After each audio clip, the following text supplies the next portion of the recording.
Hey everyone, just a quick message before we start this week's show with Daniel James. Just so you know, we had a whole lot of technical issues recording this show. Dan and I sat down twice to get this interview done. As you can hear, there's lots of audio interference, including helicopters and other strange things. Anyway, we've recorded it. It's here for you. Read the book and enjoy the show.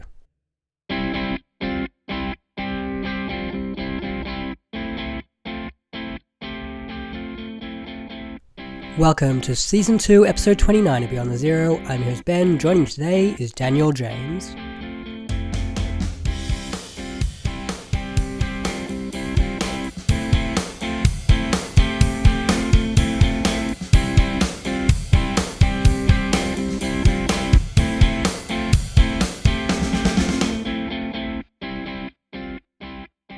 Daniel is a journalist, and his book, The Unauthorised Biography of Ezra Mass, is out now through Valley Press. He joins us from an undisclosed location in the UK. Welcome to the show, Daniel. Hi, Ben. It's a pleasure to be here. Are you able to tell us where you are tonight? I can't say exactly where I am, but I have, as a fan of the show, I know that you always ask authors about where they come from. So I would like to say a little bit about Newcastle, which is a city in the north of England. So it's England's northernmost city, and it's a city that's very much sort of associated with the north and the idea of the north. It's a former industrial city with a kind of like long heritage of shipbuilding. It's situated on the banks of the Tyne, and it's close to the sea. It's sort of city by the sea. So it has a long history of kind of, trading with, different countries and imports and exports. And obviously as sort of heavy industry sort of died off and kind of industrial era kind of came to an end, Newcastle had to reinvent itself.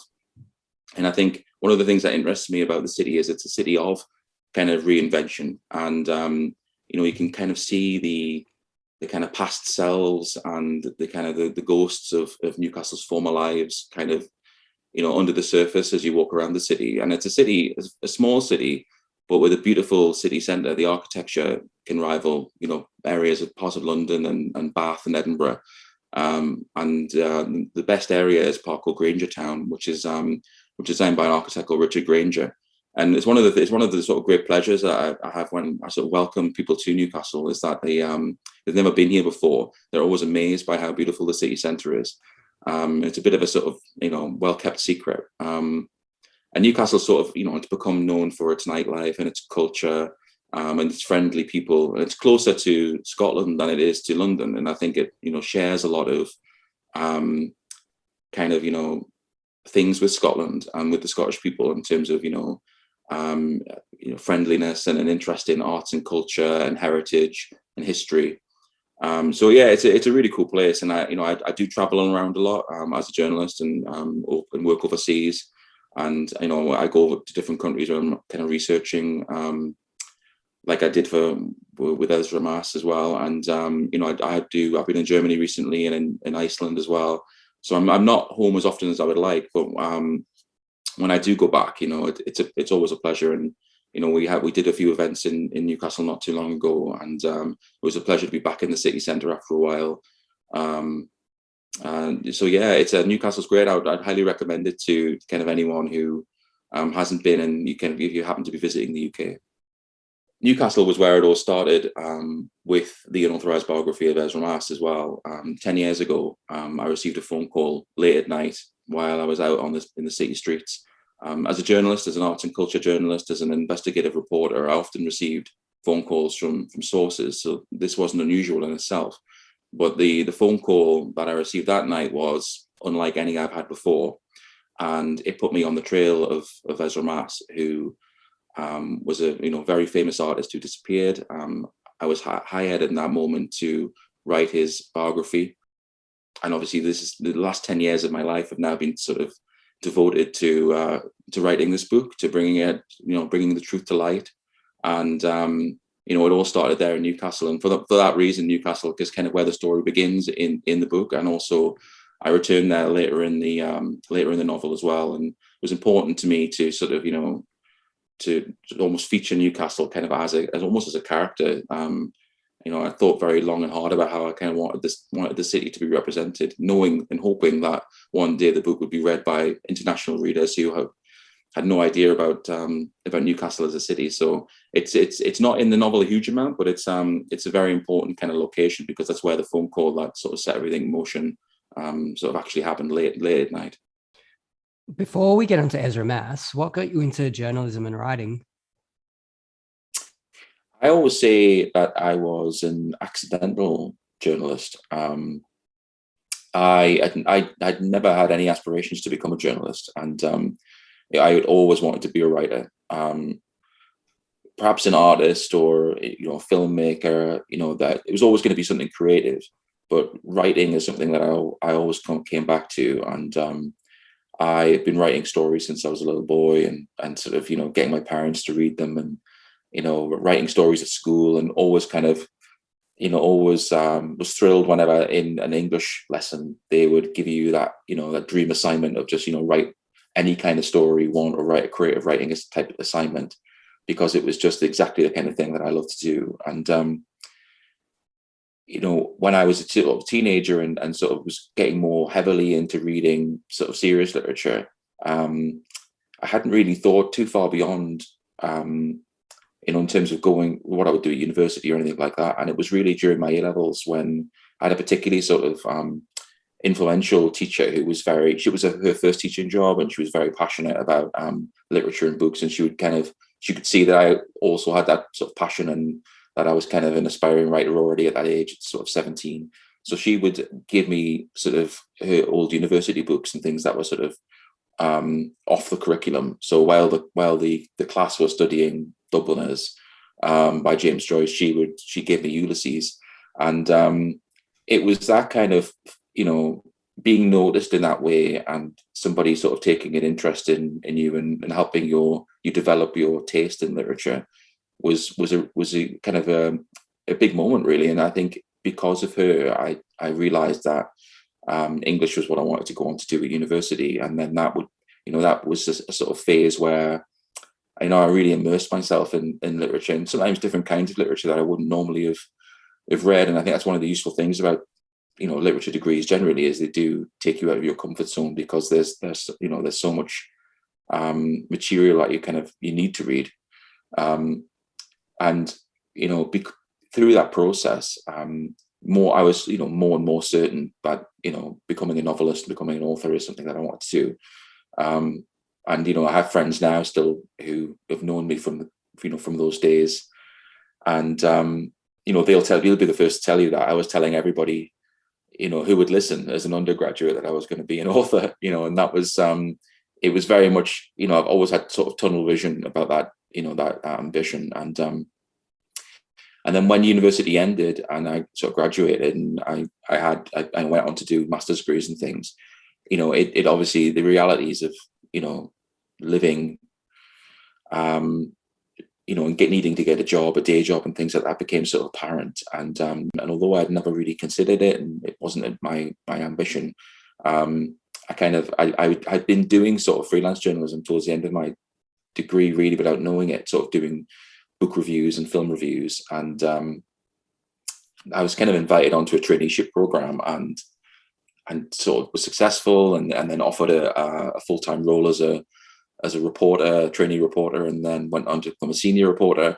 And then it was always one of those things that I was just going to be doing it for a little while until the first novel was written. And then obviously, interestingly, sort of 10 years pass, and then you realize that, I still haven't published that novel yet, but I'm working all of these crazy hours as a journalist, and there isn't so much actual time to write. So journalism was brilliant in lots of ways, and it taught me a lot about the kind of art of writing. There's a journalistic style I think is that I think is very useful to have in your repertoire, and it teaches great economy of style and structure. But I knew I needed to leave journalism in order to have the kind of the clarity of mind and the time to write the novels that I believed that I was capable of, and that had been kind of circulating in my mind for probably years, certainly, and possibly even decades at that point. So it was by the time my journalism career was coming to an end, I sort of, I started to look at other opportunities and sort of, less time consuming forms of journalism, so that I was able to, be in a position to start doing other kinds of writing and more creative writing. And it was around that time that I got the phone call that sort of put me on the trail of Ezra Maas. For those listening who don't know who Ezra Mass is, could you tell us a bit more about the enigmatic Ezra Mass? Absolutely. Ezra Maas was a radical and visionary British artist who was known for his extreme secrecy, questions surrounding his identity, and his cult following. In the late 1960s in New York on the art scene, and so Greenwich Village area, he became as famous as sort of Andy Warhol and the likes of Joseph Beuys as well. And one of the things that made him stand out compared to Warhol and others was that he would never appear at his own sort of happenings, his own events. He refused to be photographed. In fact, people weren't sure if he was one person or if he was a collective of artists who were using the name Ezra Maas. If he was a woman, if he was, a different gender, different race, there was so much secrecy. No one knew who he was or where he'd come from. The rumors were that he was British and he was a child prodigy. He'd had a tormented childhood, and he turned up in New York. And he was just a gifted artist, and the New York art scene loved him. And there's almost at this the height of his kind of this fame, or anti-fame almost, Maas disappeared even further, and behind the walls erected by the Maas Foundation, which were kind of a very wealthy and powerful kind of trust and estate that grew up around him, because his work was at that point in the 1970s selling for some of the highest values the art world has ever seen. So that kind of wealth allowed him to really withdraw even further, almost in the style of a sort of Howard Hughes sort of type, recluse. And gradually his name became less and less well known. He was sort of known as the sort of artist in a way. He's known within the art world, but certainly not to the general public as much as someone like Warhol. So I had maybe vaguely heard the name Ezra Maas when I was at university or elsewhere. It felt like a name I'd known for a long time, but I couldn't have told you any of his artworks, and I couldn't have given you any real detail about him. My background was in literature before I trained as a journalist.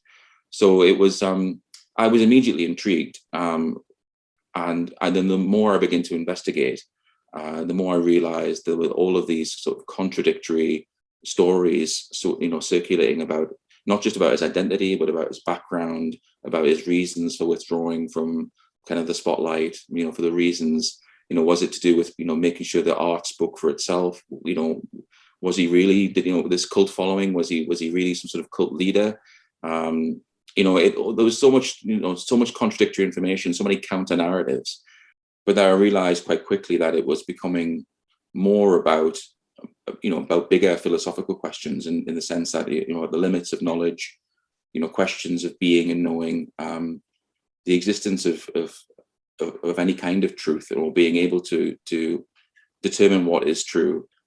So it started off as a biography, a paid assignment, but almost immediately I began to become more and more obsessed with the notion of finding out the definitive truth about Maas. In my kind of arrogance, I kind of at that time felt that I was going to find the truth about him and reveal it to the world.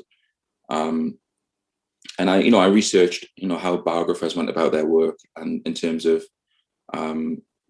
pulling together archival information. And I kind of studied biographers like Robert Caro, who worked on the Kennedy biographies. And it was an interesting experience, but then I quickly realized that like Maas himself, the book was shifting and transforming into something else. It was, it may have started as a biography, but it was becoming more experimental. It was becoming as much about me as it was about Maas, about my investigation. I felt like a detective on the trail of Maas, and I think I began to draw on my academic experience of studying, postmodern neo-noir and metaphysical detective fiction, and began to draw on that and bring that into the narrative.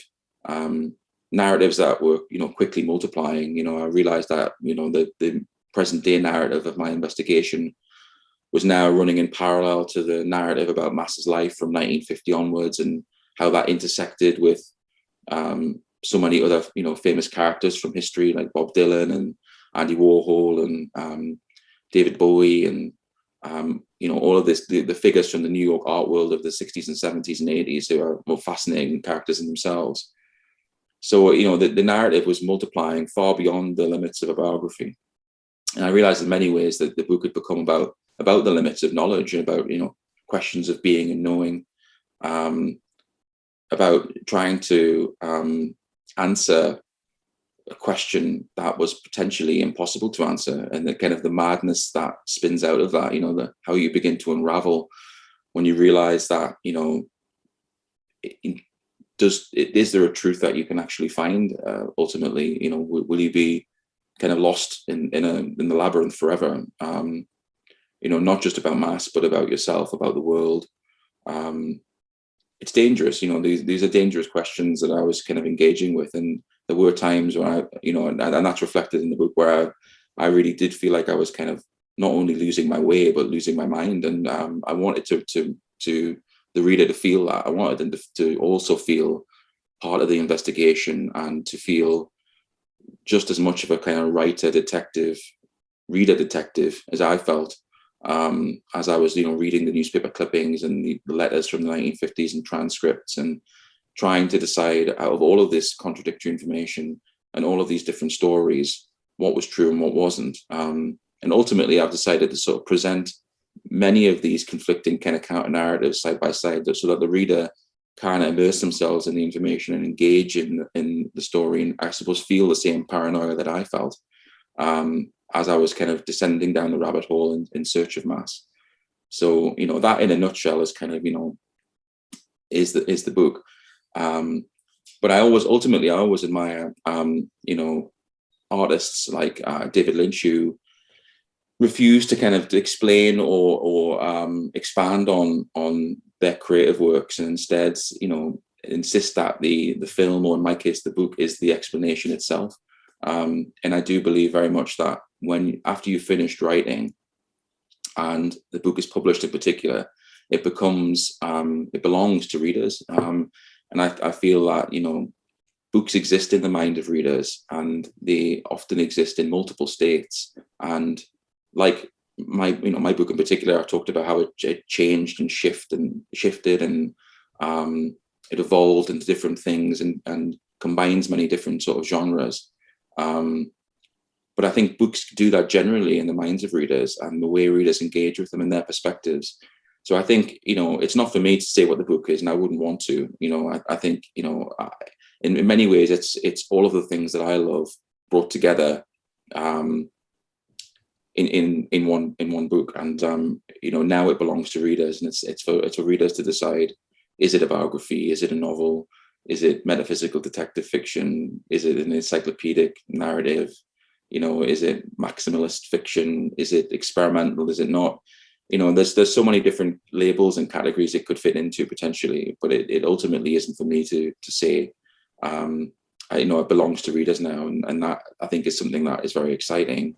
And it's exciting also in the sense that the book continues to, it's a living thing. It will live on in the minds of readers and change and grow. And it's fascinating to me to see the kind of online kind of activity that's now going on around the book. There are Wikipedia pages, there's websites, there's all sorts of these things going on. And these are things that the Mass Foundation had been shutting down gradually over the last 20 or 30 years to remove all trace of Ezra Mass from the world.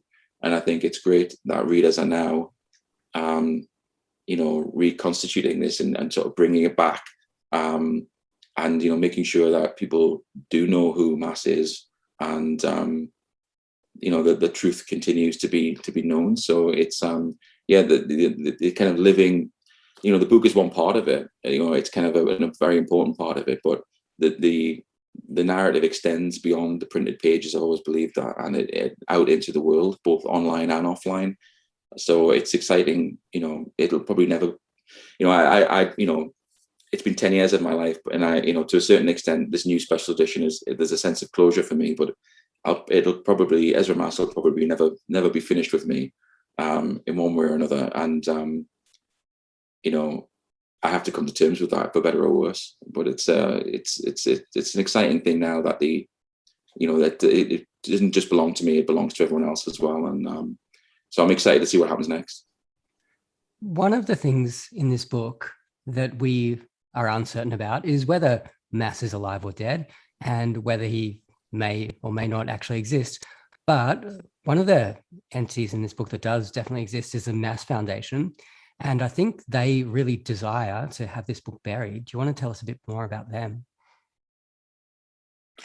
Yes, the Mass Foundation are a litigious, highly litigious artist estate, essentially. And they are, deeply concerned with maintaining the legacy of Ezra Maas and the huge sums of money sort of involved with his artworks. And they have a sort of canonized view of Maas and his life that they want to protect. And I would say that, without trying to, put myself in any further danger, I would say that their tactics are probably on a par with, organizations such as, Scientology or other sort of cults. And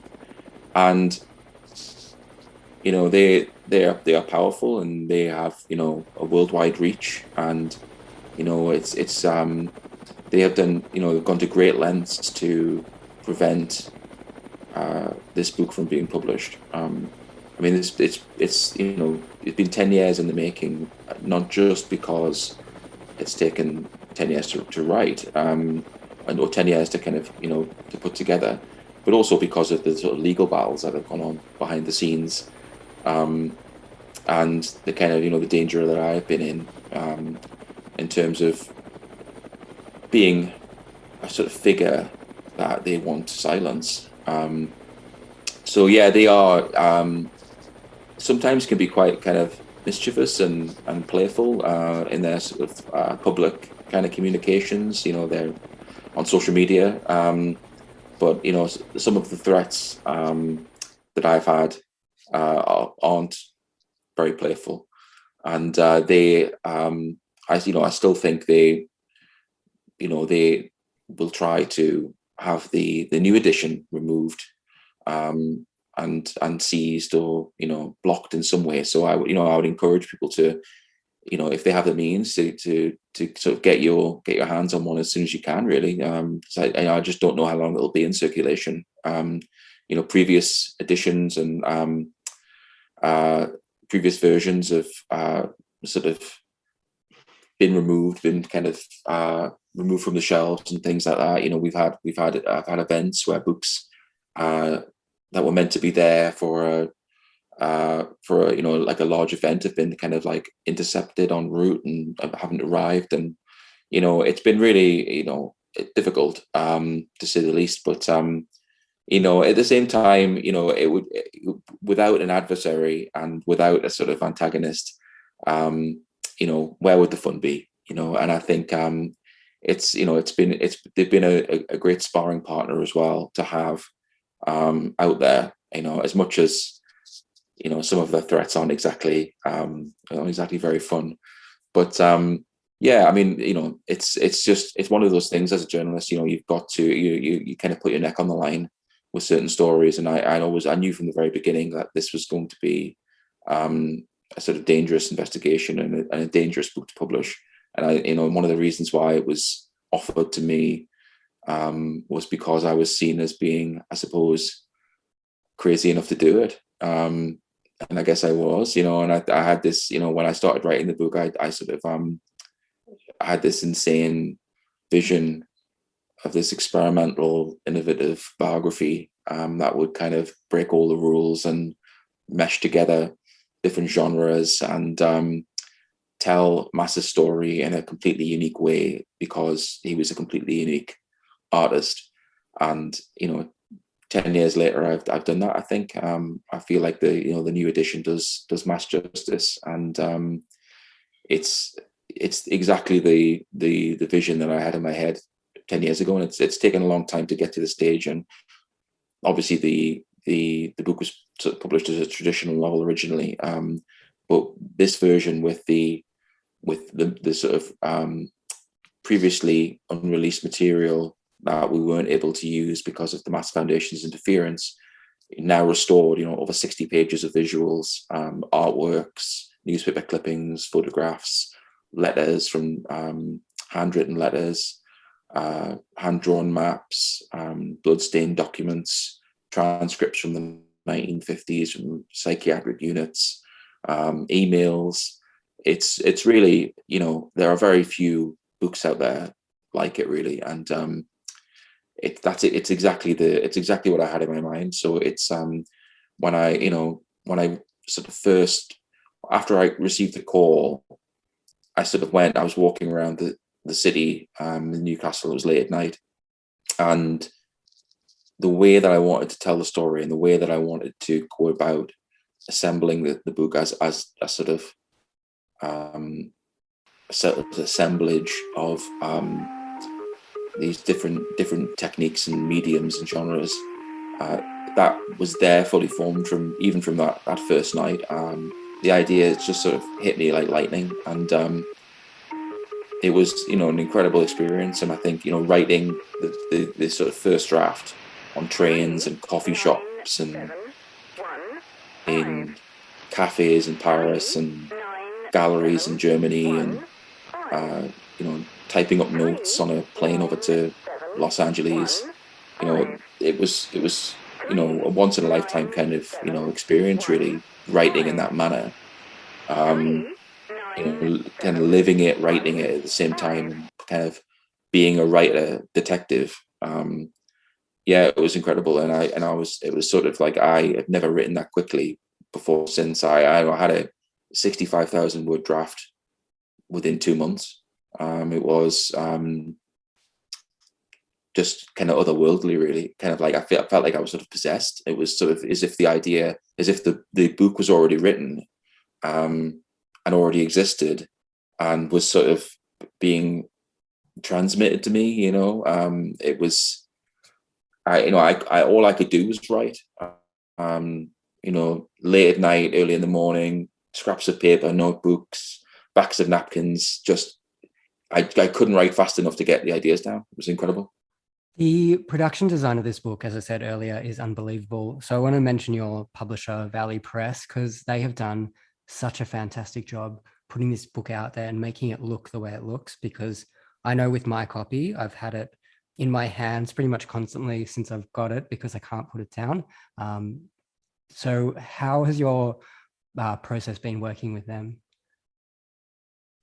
It's been great. The book has a kind of storied history with publishers, and I think because of the Mass Foundation's sort of interference, I can only commend Valley Press for sort of having the kind of courage to take on the project, and also for having faith in the kind of insane vision that I had. And I am a bit of a perfectionist, and in terms of the design, I was drawing sketches of pages and layouts, and I think I had a hand in the look and feel of every single page in the book, and including even choosing the paper stock. And I know that the publisher at Valley sort of frequently remarked that I was giving him lots of material for his memoirs with my kind of with my perfectionism and my sort of tunnel vision for creating the book exactly as I felt it needed to be. So I have to applaud them for giving me that kind of creative freedom, and also this was a team effort. I definitely didn't do this alone. I worked with some fantastic designers and artists who have worked on who've worked on the book and made it what it is. There's an American author called Macrae who was responsible for the typeset. So we worked very intensely, very closely on the layout. There are artworks throughout the novel from a contemporary artist who's based in London called Hannah Ten Doncat. There are illustrations by Laura Barnard. There's the maze on the cover is by Nick Loring, who's known as the Print Project in the UK. The cover design is by Peter Barnfather. The photographs are by Ella Holder from Tiny Golden Books. It's it's a long list of people to thank. So it certainly wasn't all me, but I did have, I was kind of closely involved in everything. And I've just remembered as well, there's also the Printed Word, who was another contributor. I don't want to leave anybody out. And they're a design studio who were great as well. And it was, the production design of the book was very important to me. I wanted it to be a work of art inside out that was worthy of the subject, that was worthy of Ezra Maas, and as experimental and artistic and boundary breaking as he was. And I hope we've achieved that. I mean, I think if we have, that's down to readers really, and to let us know what they think of it. But I'm certainly very, very happy with how it's turned out, and it is, it's the vision of the book that I had in my mind from the very beginning, and it's taken a long time to get to the point where we were able to create this version. And as I say, there was a lot of material, a lot of documents and things that were being that was sort of sealed and that we were prevented from using first time around. So we kind of fought really hard to get access to those and include those. So the new special edition is a completely different experience, and it's so immersive and so different, and includes, I think, 60 pages of new visuals, many of which are sort of textual as well, and part of the reading experience. And there's a new appendix which brings the story sort of up to date to 2022, and also there are further documents in there as well. So it is in sort of an epilogue to essentially. So it is. I mean, I'm very excited to hear what people think. It's been sort of something that has been living in my mind for 10 years, and even this latest version I've been working on intensely for the last at least 18 months, pretty solidly, maybe 2 years as well. So that it's a long time to be working on one project. But it's, I feel it was worth it, and I feel like that Mass was worth it as a subject. He's such an incredible figure, and I couldn't have found a better subject to write this book about. One more question about Mass. In the Crying of Lot 49, Pinchon's protagonist is Oedipus Mass. Do you think Pinchon and Ezra may have some connection? Yeah, I think probably so. I mean, I think there's a very interesting story, which is an anecdote, which is in the book actually, which I think it came up in one of the oral histories. I was interviewing Professor Brian Ward, who's one of the UK's foremost American studies scholars, and he was friends with the writer Malcolm Bradbury, who was friends with Thomas Pynchon, and he met with Pynchon in London in the 1970s. And as the anecdote goes, two men arrived with Bradbury, two men arrived to meet Bradbury, and he hadn't met Pynchon at this point, didn't know what he looked like, nobody did. And the two men were playing a game about which one was really Pynchon and which wasn't. And when they finally sort of admitted to Bradbury who was, apparently the other one who was playing the game at the table was Ezra Maas. So it seems there is a connection there, certainly. Whether it's another interview, it's another testimony, we don't know. Professor Ward's story is kind of a story he was told by Malcolm Bradbury, and I think it further goes to illustrate the idea of history as just being another story, of identity as being another kind of story. a story we tell ourselves and a story that, other people tell about us. And there's this proliferation of stories that sort of, reach out into the world, and it's incredibly hard to say which one is true and which one isn't. Partly because I think they all have the ring of truth about them sometimes, and maybe potentially all are true in one way or another, or they're as all true as they are false. So I think it is, certainly Pinchon and Mass have several parallels, and potentially knew each other in the 1970s, which wouldn't surprise me really about either of them. So that was when Brian Ward told me that anecdote when I was interviewing him about Mass, I knew that we had to include it because as an admirer of Pinchon's work, I felt that it was something that had to go in the book, and one of many interesting stories. As you know from having read the book, many famous people walk in and out of Mass's life and intersect with his sort of history. The people like Warhol and Dylan, Bowie, the German artist Joseph Beuys. It's a kind of a who's who of figures from the late 50s and 1960s and 70s and beyond. And it's amazing how many lives he managed to sort of touch, and how many lives and personal histories his life intersected with, while he remained a kind of absent, a sort of a missing person or an invisible man, And I think one of the analogies that I use is that Mass is kind of like a black hole. You kind of can't see him, but you see his influence, and he's there because of the effect that he has on others, and his presence. And I think that is a very sort of fitting description of Ezra Maas, I think. Now that this amazing book is out there in the wild, are you working on anything at the moment? Yeah, I mean, I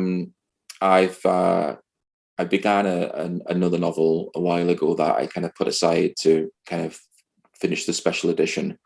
So I'm hoping to finish that this year, and hope to write novel after novel every couple of years, really, for as long as I'm able. It's all I've ever wanted to do, and I kind of interestingly, I've sort of started with a biography.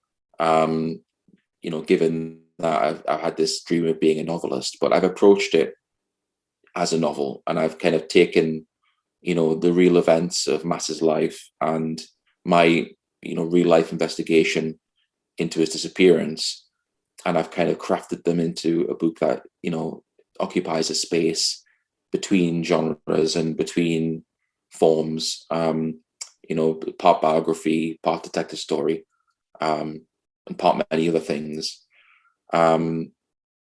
So it's be interesting to see where I go. I'll probably surprise myself in some ways. And I think one of the things I'm always interested in is experimenting with genre and subverting genre and conventions. And the next novel that I'm working on will continue to do that. Will continue to kind of subvert expectations and sort of take existing genres and kind of merge them with others and turn them on their head. Because that's something that I'm interested in and doing. And I would describe it as kind of a story of doubles and obsession, in short. And I have a title which is The Accidental Eye, and I hope to have this novel finished this year. And then I've just launched a Substack as well. I'm just going to have some short bits of writing. It will have some stuff about some extra material about Ezra Maas on there, and I'm also planning to potentially sort of serialize a different novel on there as well, which called The Forgotten North, which is again another idea that's been sort of rattling around for a while. And I just I'm never short of ideas. I'm only ever short of time, and I'm trying to kind of make the most of my time, and just get as many of these stories and these ideas that have been kind of circulating in my mind for years on the page, and share them with readers. And so I'm looking to be as active as possible, really, and just and keep it. It's taking me kind of 10, the mass sort of investigation, and this project has been 10 years of my life, but it'll be great. Now that the special edition is here, there's a sense of closure in that, because this is the version of the book that I always want to create. So it's a great opportunity to kind of move on to new projects as well. So it's exciting. I'm excited about what comes next. Well, I'm very excited to read your 2 new projects coming out. That sounds amazing. Thank you very much. Thank you. Appreciate it. Let's move on to your gateway books. What were some of the books that opened the world of writing and literature for you? So yeah, gateway books. I read lots of different things when I was growing up, and not always serious literature, or kind of what is perceived as kind of serious literature. I read everything from kind of like comic books and graphic novels to kind of like novelizations of films and TV shows and things I was interested in.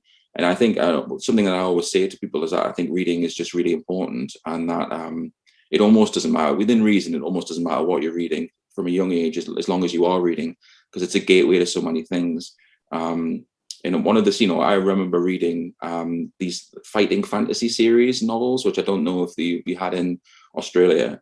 And they were, and even when I was growing up, they were secondhand, and I had to, go to secondhand bookstores. But they were kind of like choose your own adventure stories. So I was probably 6 or 7, and you were meant to play them with the dice, but I never did. I would just basically choose the path that I wanted my hero to go on, and it was like, if you want your character to, go left in the castle, you turn to page 72, and I love the idea of that interactivity. And I suppose they were a precursor to things like role-playing games and computer games now, where you get to have dialogue choices and things. And I think for me, my young mind at 6 or 7, it felt incredibly innovative, and I like the idea of that interactivity between reader and text.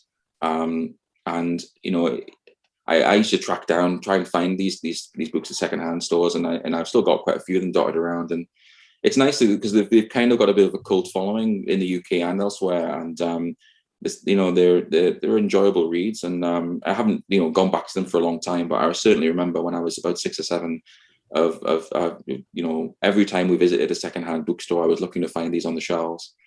Then a novel that was, I think, important to me, probably again about maybe 8 or 9 years old, was and a novel that I reread several times, was Infinity Welcomes Careful Drivers, which is kind of, if for anybody who isn't aware of it, it's sort of it was part 1 and part 2. There's part 2 was called Better Than Life, and it was a sort of a novel that was based on a TV show. It was kind of cult science fiction. Red Dwarf, yeah. You know it. And that and things like Hitchhiker's Guide to the Galaxy were, at that age, things that I really enjoyed. But Infinity Welcomes Careful Drivers, and Better Than Life in particular, I remember reading with I would listen to music on like a Walkman, and I had like a strip light which my dad had given me, and I would read that, and I would sit under the duvet at night and read it over and over again and listen to the music. And just funny and clever and imaginative, and for my 8 or 9 year old mind, I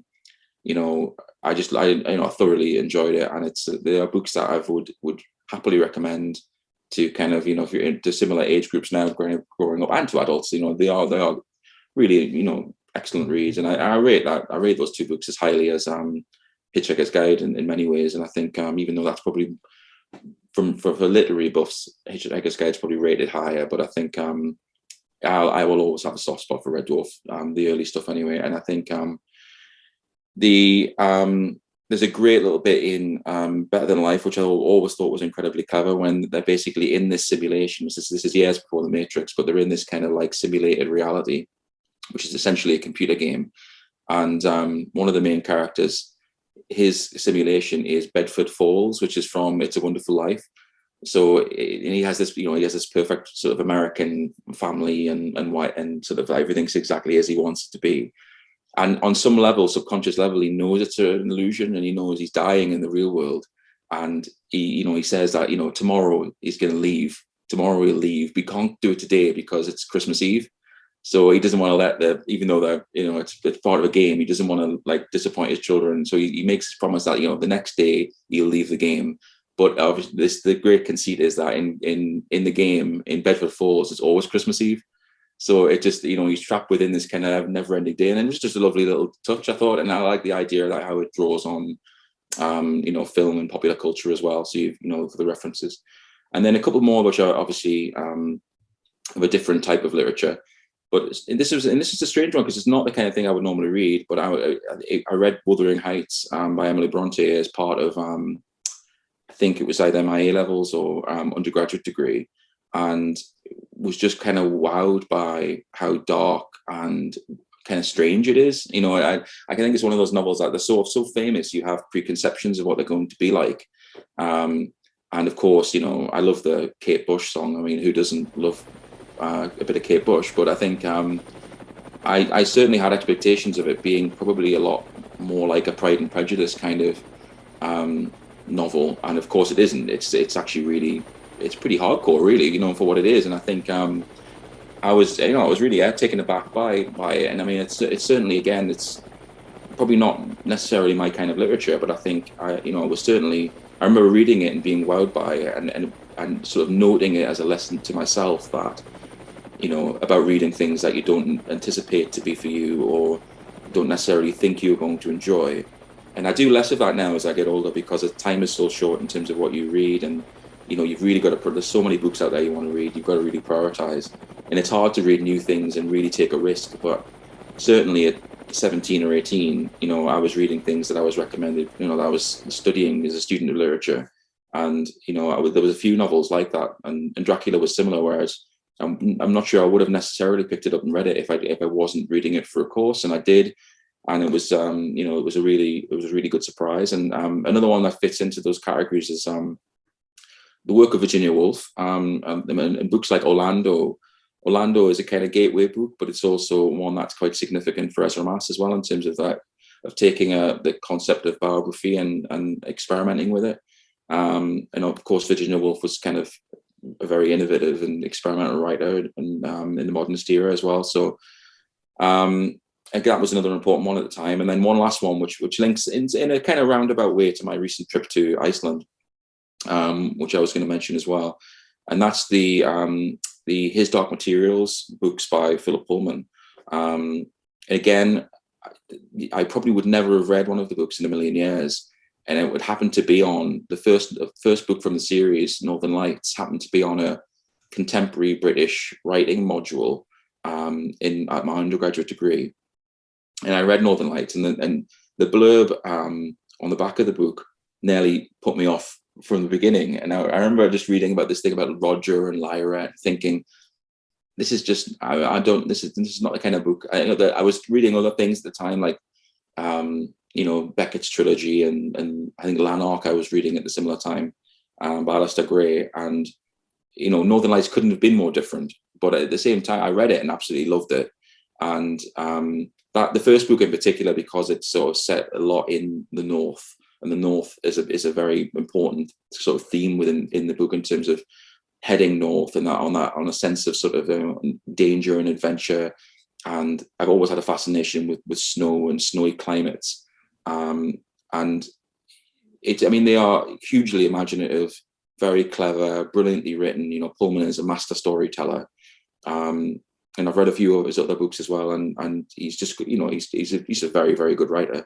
And, those books will always be important to me. And again, other examples of, genres that I wouldn't have necessarily read or been drawn towards. And I met Philip Pullman a few years ago at a book festival, and he couldn't have been more like I wanted him to be. He was wise and sort of fiery in a good way, and full of literary quotes, and kind of like a great school teacher, the kind of English teacher you would want to have, and he was very patient. He was a huge queue of people he had to see, and he was very kind of gracious and gave me a bit of his time. We had a little chat about writing and things, and he kind of reiterated that sort of famous mantra of always writing the book that you want to read.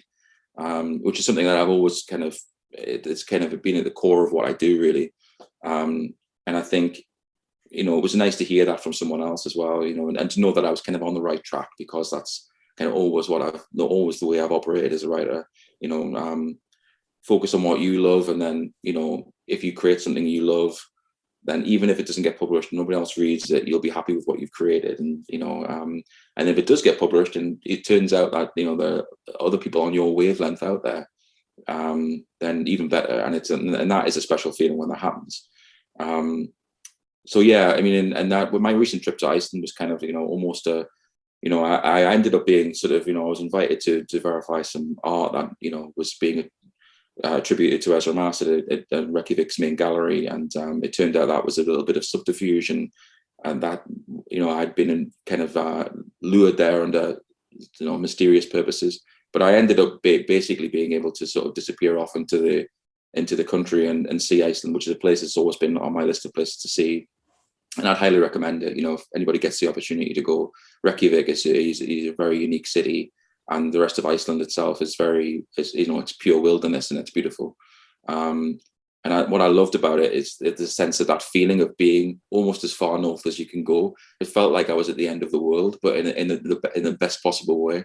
So if you're out there and if you love the snow and winter, and you kind of you've got that yearning to sort of just disappear off the radar, then Iceland is a good place to do it. And the people are lovely as well, very friendly, and it's a cool place. So that was when his dark materials, there's a little bit of it was mostly Svalbard, I think, in the book, but I think Iceland was a good stand-in for me recently. So those were all important gateway books. I mean, I think it was sort of not too early in life, but I think I was probably about 17, and I mentioned it already, but Dubliners by James Joyce was very influential for me. Joyce generally is kind of a big figure, I think, in my kind of in my mind, in terms of influence, and in terms of, especially in my early writing. And I think Dubliners, I was just absolutely swept away by the beauty of the language, and stories like The Dead, and some of the way he uses language to create such beautiful sounds and beautiful imagery. I'd never read anything like it at 17, and my only, and this is probably where you start to realize that maybe you're a writer too, is you start to think, well, you start to think, I'd like to learn from this and use these amazing skills that James Joyce had, and apply them to my own ideas. The kind of stories of Dubliners, especially at 17, I found, quite bleak in most cases, because they are. And I think I remember thinking at that age that, I would love to take the beauty of Joyce's language and apply it to different kinds of stories, and one of the things I admire about Pinchon is that ability to kind of combine what is perceived as highbrow and lowbrow, or what is perceived as kind of different genres again. It's kind of merging genres, and not being afraid to be cerebral and intellectual in one breath, and then to be playful in another, or even slapstick. And I think when I was reading Joyce, it was, I was thinking about, I want to really take the beauty of how he writes and learn from it. But I have all these other ideas, some of which are quite kind of experimental and wild. And I kind of, I'd love to kind of merge the two.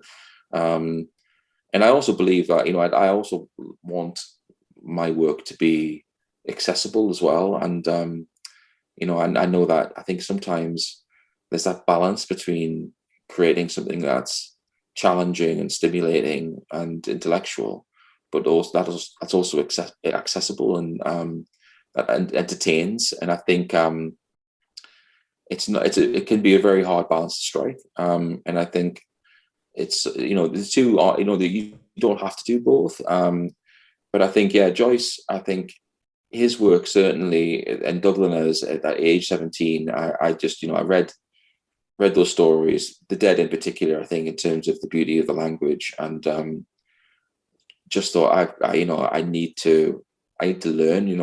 I need to learn from writers like Joyce and become like a student of literature. And it was one of the kind of things that made me want to go on to university and do English literature and kind of immerse myself in reading about all of these writers and their lives, and reading and sort of studying that kind of how they wrote and why, what techniques they used. And it's part of I suppose it's part of the process of finding your own voice, I think, in terms of, you read a lot and you write a lot. So yeah, Joyce was one, definitely, and Dubliners.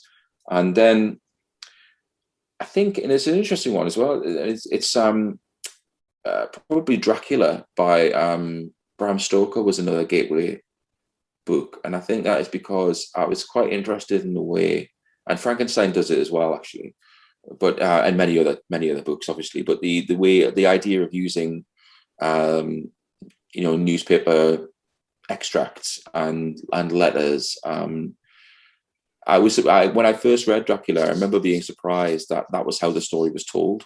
I just assumed that it was a traditional novel, and I was surprised when I read it and found out that it was told in that kind of, using diary entries and other kinds of sort of documentary techniques.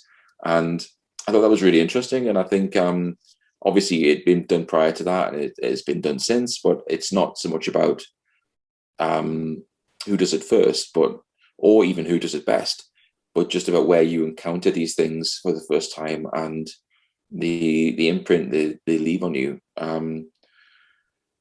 So I think they were two gateway books. There's many others.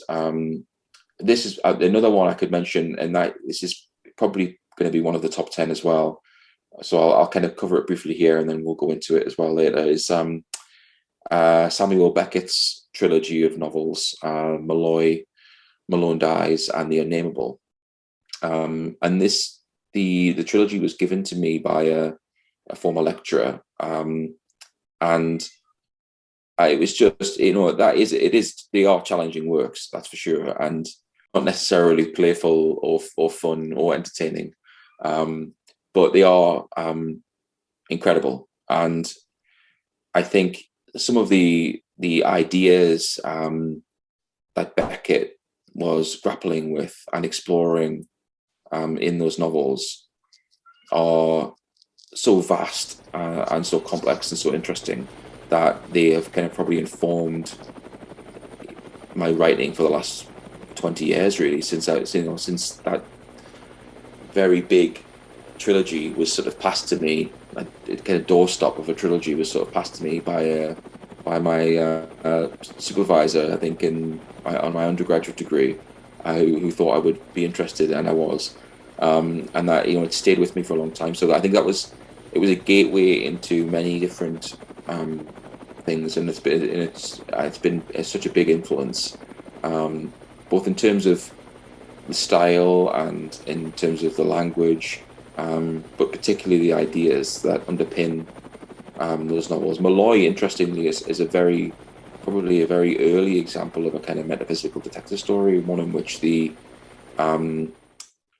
sort of the detective and the subject are kind of merge or exchange roles in a kind of psychological way, and I think it was probably one of the things that kind of opened me up to exploring that genre, which is a kind of a sort of a subgenre within postmodernism, I suppose, metaphysical detective stories. And there's an amazing book called Detecting Texts, which is basically the metaphysical detective story from Edgar Allan Poe to postmodernism, that I would recommend to anybody interested in. And it's kind of like the Bible for that genre, and it is so interesting.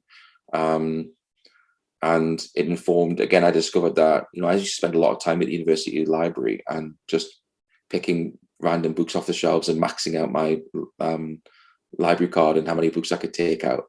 And I'm sure that's where I discovered it. And it was just, one of those things that has really informed my reading interests, and kind of, it put me on the course to discover so many books that I've read over the last 20 years that were in there, and, kind of novels that really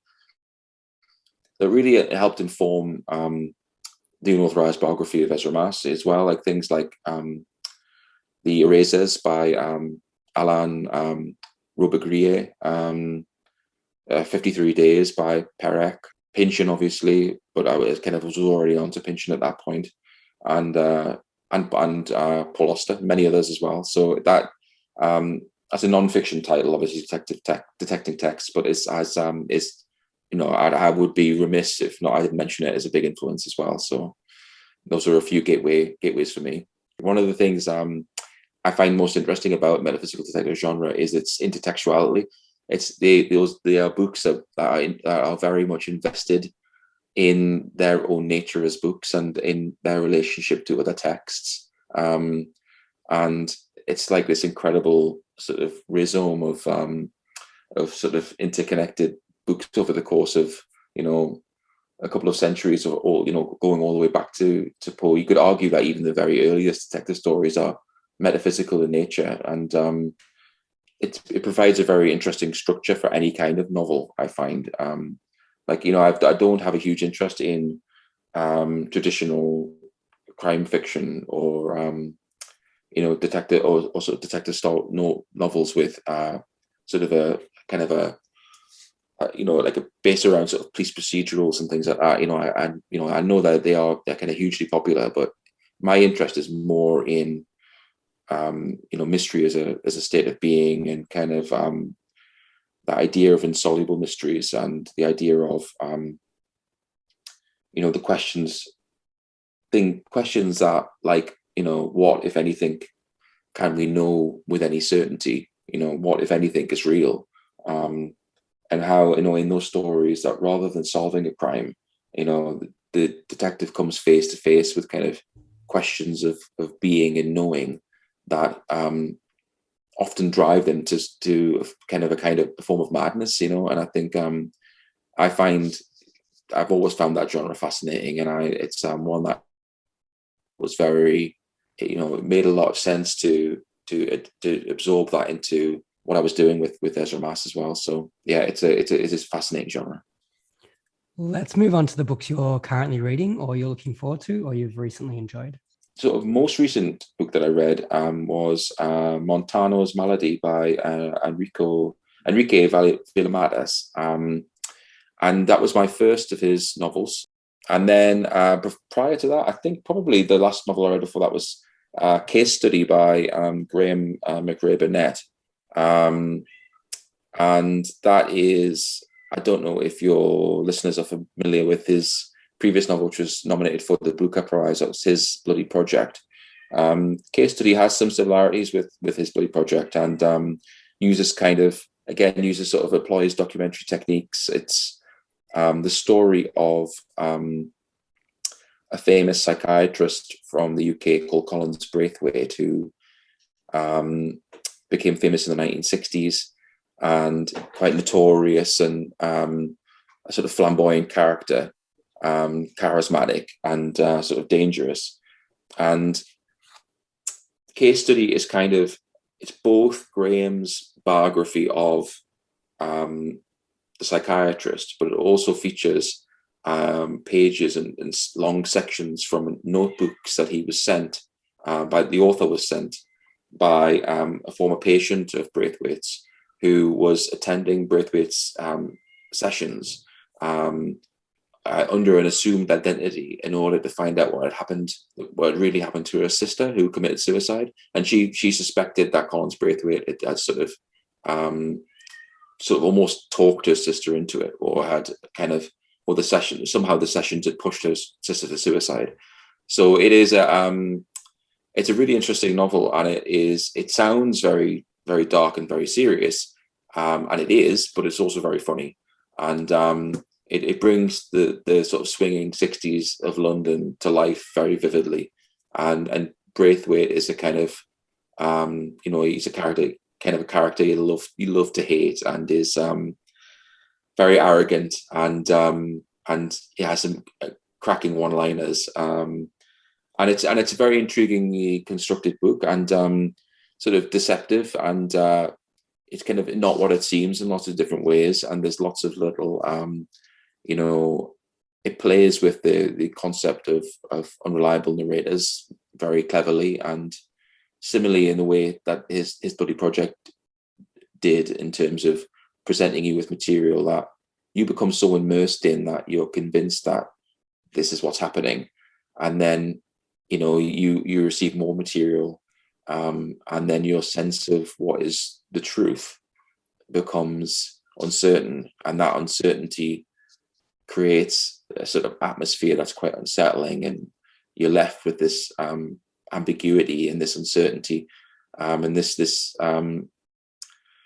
not knowing, and I think I always enjoy books that leave you with questions, that leave you thinking, and that don't give you everything neatly wrapped up, sort of in a bow. And I think Case Study creates a sort of wonderful atmosphere of loose ends and ambiguity and contradictions that I think just is very compelling. And I think similarly to his Bloody Project, I think it's an excellent novel. I would definitely recommend it. And like, as I say, despite the sort of serious subject matter of kind of suicide and kind of psychiatric sessions, it is kind of very, very funny as well. And Graeme has a knack of being able to sort of, similar to some of the writers we discussed earlier, of being able to sort of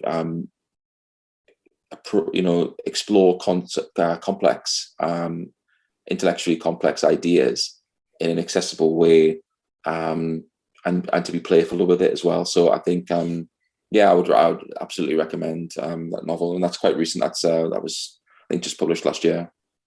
I've obviously, as a fan of the show, I've picked up quite a few recommendations from listening to episodes. So the work of Krasner Hawkeye, I've got several of his books now kind of purchased. I'm going to be working through his back catalogues. I've heard so many amazing things about his work. Richard Brautigan as well. Again, as another author who I've heard of but haven't read before. So I'm going to try and fill in the gaps there. And then I've got The Hour of the Star by Clarice Lispector on my desk. I've got a beautiful edition of it as well. Just very lucky to pick up recently. I've read some Lispector before, and she's fantastic. And she would certainly make any top 10 list if I was putting together a top 10 of greatest books of all time. It would just be tricky to figure out which one it is. But I haven't read The Hour of the Star, actually. I've heard lots of great things about it. So that's going to be a sort of future read.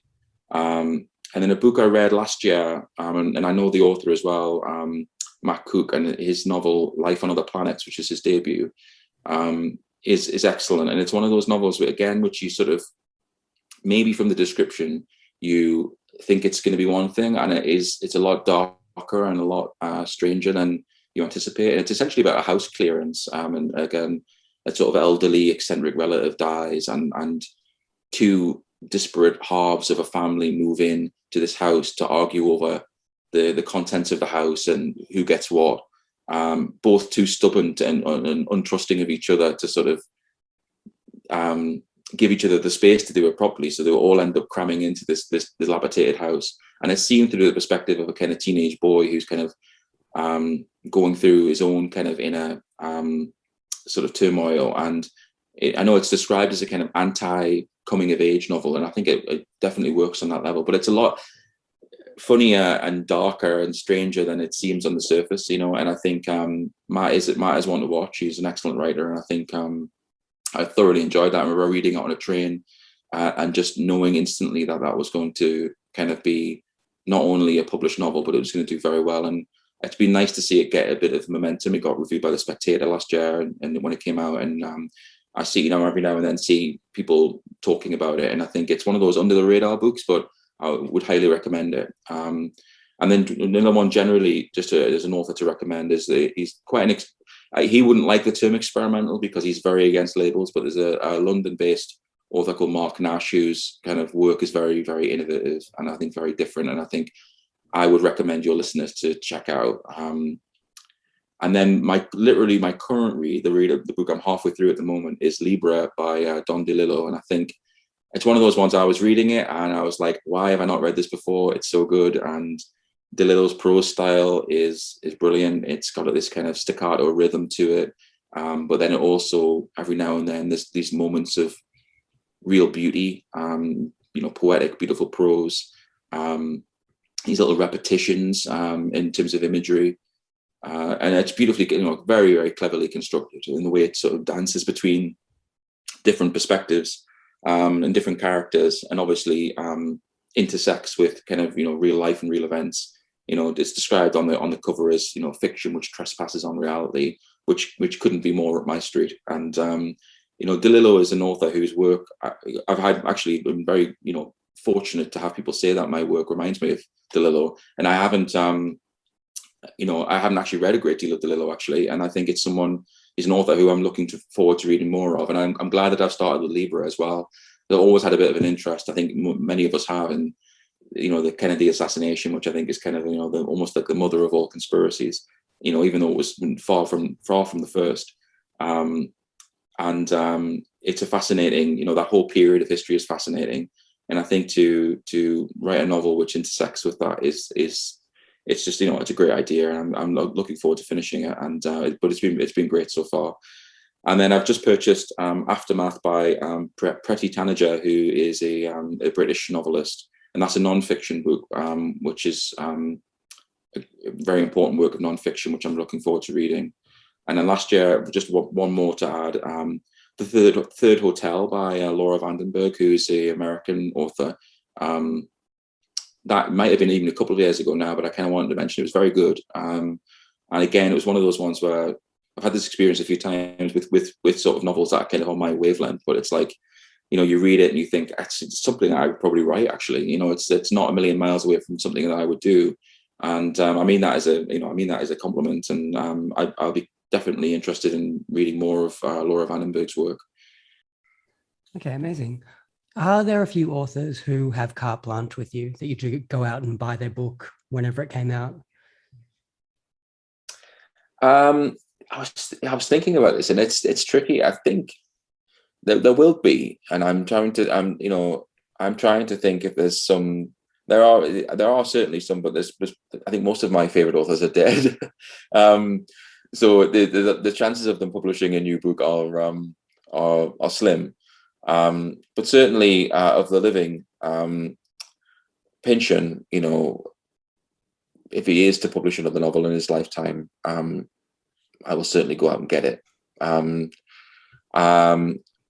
I'm very interested in the new novels that are coming out from Cormac McCarthy, and I haven't read a huge amount of McCarthy's work, but what I have read is very, very good, and I am interested in his new works, and I will certainly be intrigued. I mean, I would like to say, and I think I think it is true as well. Paul Auster as well. I mean, I think with Auster, I haven't bought every one of his novels, and I haven't read every one of his novels, but he's probably one of the novelists who's, I've probably got more of his novels than most, and I think I'm always interested in what he's doing. And I will make a judgment whether the latest book is necessarily for me, but he's always somebody whose work I'm interested in, and I tend to be less a reader of new books and more, my sort of area of expertise as a literature student, and therefore probably my interests tend to gravitate between sort of post 1945 to up to about 1990. So it's kind of very much the sort of postmodern, modernists going into postmodernists, and probably a bit earlier than that as well. There's definitely some stuff from the 20s and 30s, Joyce, Beckett, Borges, and I think there's so many amazing novels that I've still not read from that period. I'm constantly going back over to those. So while those authors are unlikely to publish new works. Until I've read everything, which will never happen. There's always new books from my favorite authors, my favorite periods to go back to. So yeah, I think it's a funny one because there's lots of authors who are currently working who I have huge respect for and love what they do. But yeah, carte blanche is kind of a big one. Yeah, there's only probably a couple, and just a couple that I've mentioned. I think there's not many, and then simply because most of my favorites have left this world, sadly. We'll take a quick break here on Beyond the Zero. We're speaking with Daniel James.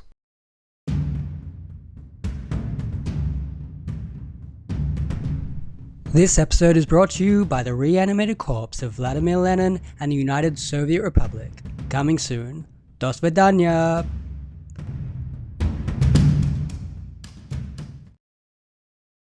Welcome back to Beyond the Zero. It's time for Daniel's Top 10.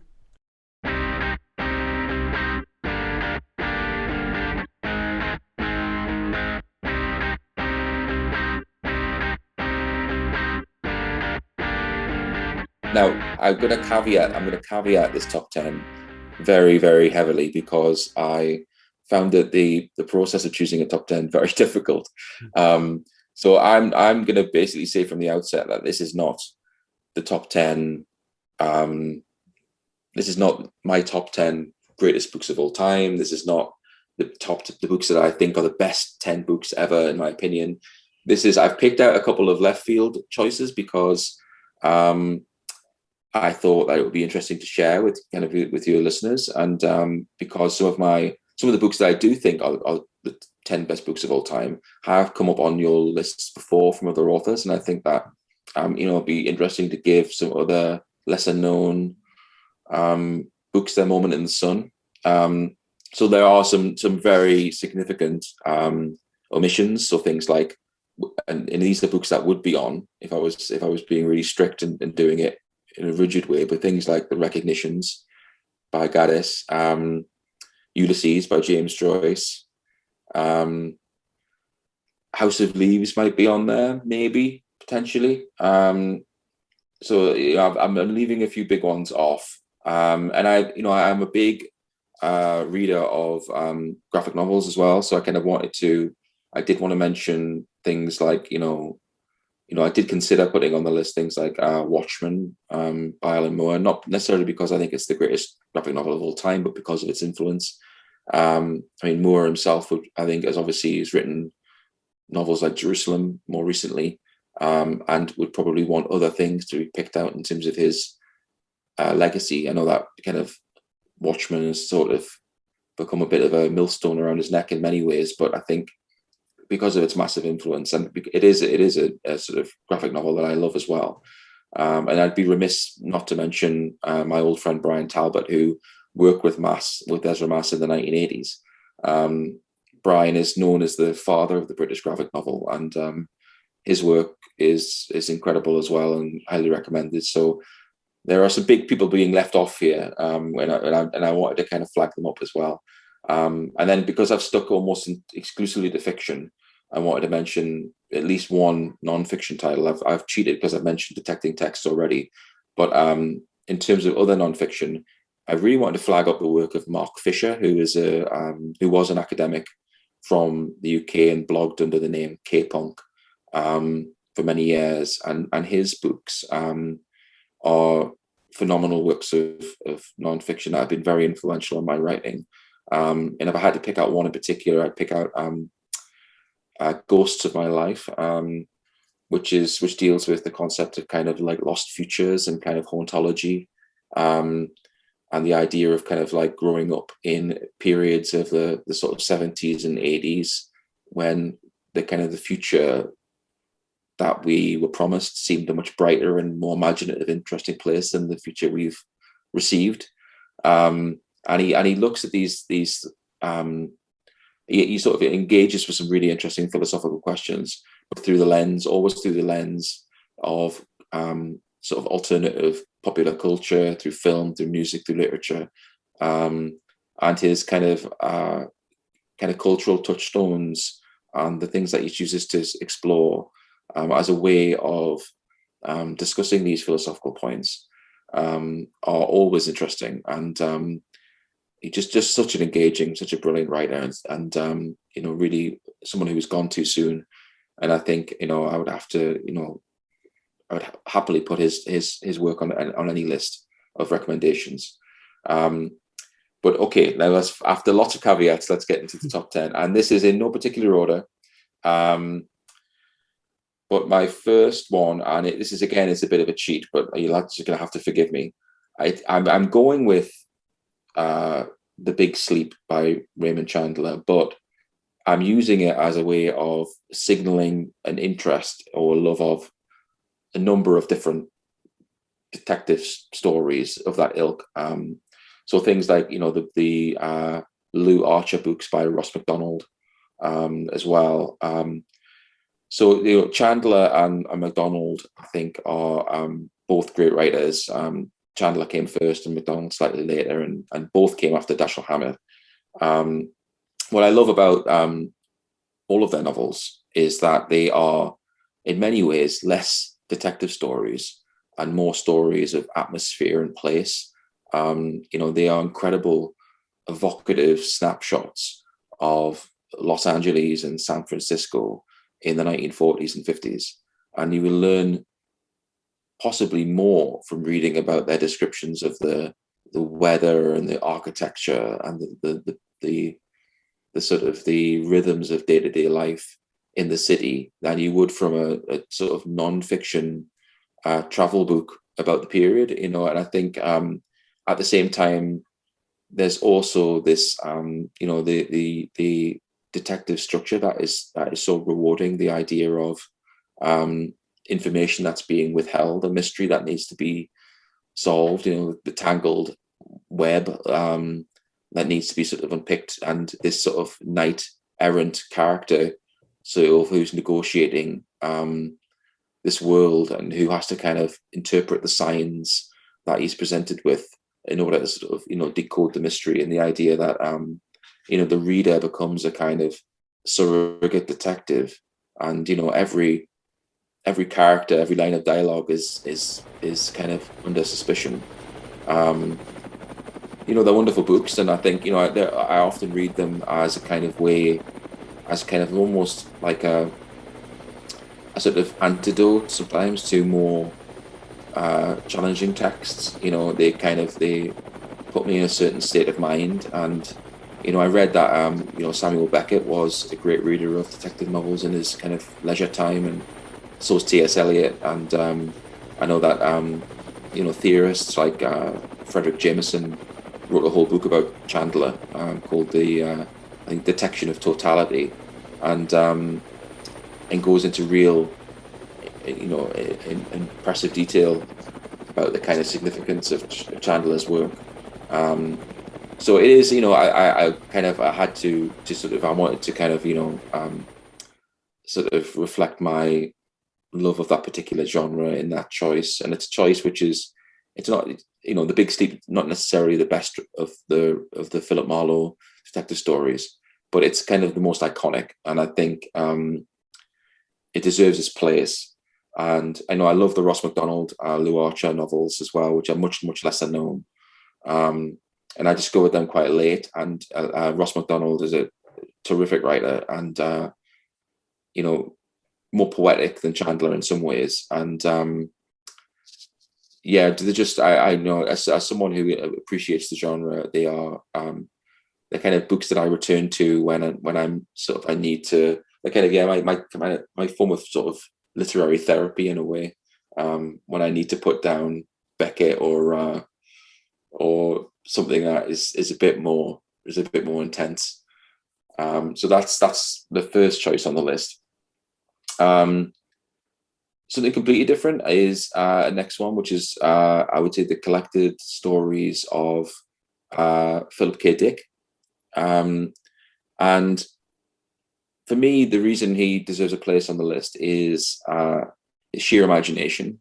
That he was a prolific writer, hundreds and hundreds of short stories, dozens of novels, and it's a reflection of his imagination how how many adaptations there are of his work, how influential his work has become in terms of in the media and in popular culture, and even just from on a purely even forgetting his influence, certain stories just have just got a sort of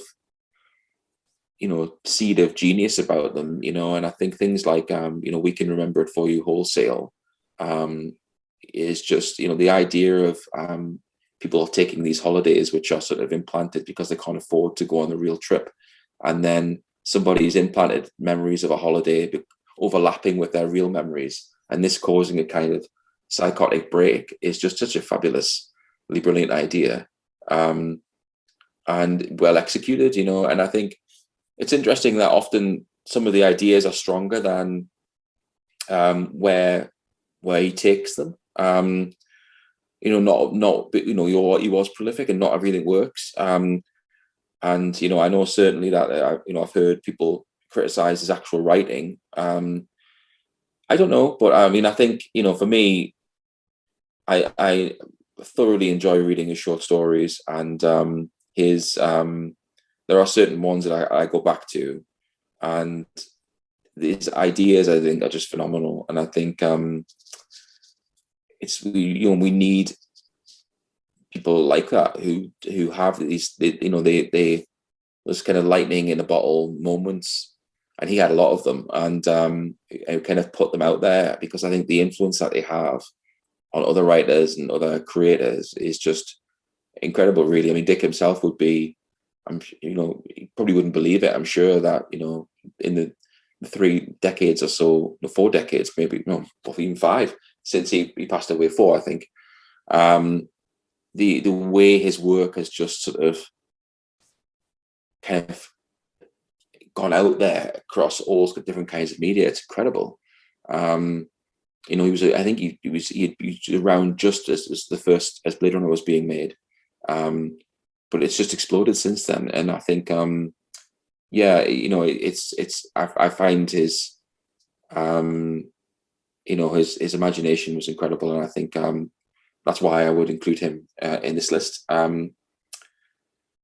Then I've mentioned him already, but I don't think I'll go with this one now. The Road by Cormac McCarthy. Now, I haven't read McCarthy's whole body of work. I've read certain novels, and I don't know if all of his work will necessarily be for me, but The Road was definitely for me. And it's a novel I've read several times now, and there's only certain books that I'll return to. And similarly, like my experience with Joyce as a teenager, I remember reading The Road, and it's the beauty of the language and the pure poetry of the language blew me away. I thought it was absolutely astounding, and so emotive as well, vivid and heartbreaking. And I think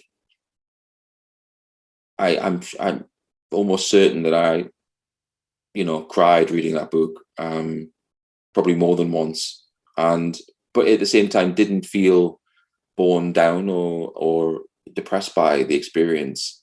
And I was left with nothing but admiration, really, for McCarthy as a writer. And I've read a little bit of his non-fiction as well, certain essays that he's written about language and the nature of fiction that I also found very interesting. And The Road, it really does take you on a journey into a future that's not too far away or not too different from the present. And the relationship between the father and the son, I think, is so beautifully done, and so raw and authentic. And McCarthy describes this desolate post-apocalyptic world in such beautiful terms. It's really, for me, I think it's a staggering work, and sort of deserves the sort of plaudits that it's received. since it's relatively recent publication as well, actually, it was one of those ones where it's kind of like, this is not a, an historic novel. This is, I think it was 2006 or something like that. This is quite a recent novel, and it is, phenomenal, really. So I think that absolutely had to be on there. And I think the next two are my two left field choices, because I don't think they'll be on too many people's top 10 lists. But I felt, it'd be nice to put the spotlight on a couple of lesser known books. So the first one is The Eye of the Beholder, which is by Mark Bem.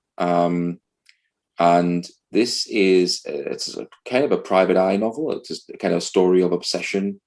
And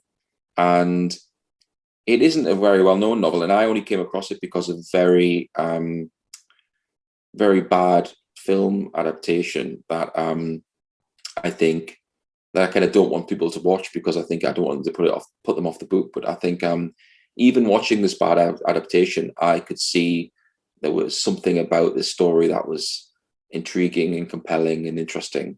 So I sort of knew that I'd be interested in maybe at some point reading the book. And it's changed hands and publishers various times as well. So the edition that I've got is a beautiful edition by a publisher called No Exit Press. So if anybody is out there and is interested in reading it, try and track down that edition secondhand if they can. That was published, I think, in 1999. And it's a lovely, that particular edition is great. And I think it's been published by a different publisher since. But I think, trust me when I say that this earlier edition is the one to find if you can. And it is the story of a private eye who's known only as the Eye. And he is hired to kind of by the wealthy parents of a young man who is about to get engaged, and they're a little bit suspicious of his of the woman he's just met, and they're rushing into getting married, and his parents are worried about him and the choices he's making, and they hire the Eye to kind of to follow them around. And what ends up happening is that the fiancée, the bride to be, is a woman called Joanna Iris, and she is essentially a serial killer who kind of murders men, changes identity, and moves on to a new place and repeats the same thing over and over. And instead of kind of exposing her or stopping her, the Eye, gradually becomes kind of obsessed with watching her carry out these murders. And essentially that's the novel, and it then extends over several decades where he is sort of following her, and it's about it's about voyeurism, and it's about obsession, and it is a weird little book, but it's also just beautifully done, and that descent into kind of madness in the relationship between the two of them. She sort of senses it is there. To her, his presence is almost like an extension of herself. She doesn't know if what she's sensing is a real person or some aspect of her own identity. And it is it's a fascinating little book, and it's very dark and very odd. And in some ways, I can't imagine it being published now. And Mark Bem had an interesting kind of career. He kind of wrote the screenplay for the Beatles film in the 1960s, Help, and did lots of different things, and was quite well known in France. And it's one of those writers who sort of dropped off the map a little bit, and I think his works, is sort of novels did as well, and I think this is the best of them. And I think it's really worthy of a wider audience, because it's kind of a sort of strange existential detective story that isn't really a detective story, really. It's really about the relationship between these two damaged individuals, and I think it's a strange little book, but I do recommend it to people from time to time, and I thought it would be a nice one to include on this list, not because it's one of the top 10 books ever written, but because it's it's not a book that's likely to get mentioned too many times by other people. So I just thought it would be a good one to sort of flag up and include on the list. And on a similar note, and this book is probably better known, but it almost acts as a sort of a very, a parallel to Eye of the Beholder, and that is Falling Angel by William Hortzberg. And Hortzberg is another interesting character, and he most recently actually wrote a biography of Richard Brautigan, and they were the pair were friends. And Fallen Angel is probably his most famous work, and Falling Angel was adapted into a film, this time a very good film, in the 1980s called Angel Heart, which starred Mickey Rourke and Robert De Niro, and was directed by Alan Parker. And people have probably seen the film already, but if anybody's interested in, a bit of background about the film, I really recommend them visiting Alan Parker's website. He's as a director, he has a website, and he has these really meticulous kind of like notes about his creative process and about the film, about all of his films. But the Angel Heart was the one I was particularly interested in, and he has he has his own photographs from behind the scenes, and he talks about kind of why he was interested in adapting this book for film, and the kind of the process, and it's really interesting. And Angel Heart is a kind of New York set private eye mystery with I suppose essentially sort of supernatural elements, and it is about a detective called Harry Angel, who was hired to find a missing jazz singer who was very famous, sort of a snarter type called Johnny Favorite, who was gone missing from a kind of a psychiatric unit where he's been since he was involved in the Second World War, and he was kind of shell shocked and badly disfigured, and he's been kept in this this hospital ever since. And he is his former manager, to whom he has owed money, basically goes to check on him, and he's not there anymore, and it looks like the hospital have been covering something up and that he's been missing for a long time. So Harry Angel is hired to find Johnny Favorite by his kind of former manager, and it's and that's sort of the setup for what is a kind of really dark but really brilliant kind of private eye mystery that's got voodoo and incest and murder and the dark arts and all sorts of things in, and it's kind of written in a very knowingly Chandler-esque way, but it's also very much kind of a quintessential metaphysical detective story, in the sense that the detective and the sort of the criminal, if you like, have this sort of this dual relationship, this duality, and it's great. It's hugely readable and extremely dark, and it just and it's a great example of a sort of genre blending novel of its type. And again, I wanted to sort of to include it on the list as a way of putting the spotlight on a book which is probably not really on people's radars today. It was probably more known in the 70s when it was published, and then in the 80s when the film was adapted. I think today it's probably not as well known, but I think it's a great read, and it's very cleverly done. And I think that and The Eye of the Beholder go very well together as a pair, and they're two novels that kind of, for me, like desert island novels in a way, the novels that sort of take away with me. If I could just take, because I know what I'm going to get from them, and I love them both. So they deserve to be on there as well, I think. Then I'm trying to think of what I haven't mentioned. I'll go back to Beckett. So although I mentioned Beckett as a gateway novel, that trilogy has to be in the top 10, both because of its influence on me, but also because of it's an incredible work of literature, all three novels, and this sort of whereas Joyce was adding more and more to his style and sort of additional layers and the richness of his language as his career developed. Beckett, who was kind of the student to Joyce's master in some ways in their relationship, realized that it was impossible to beat Joyce at his own game.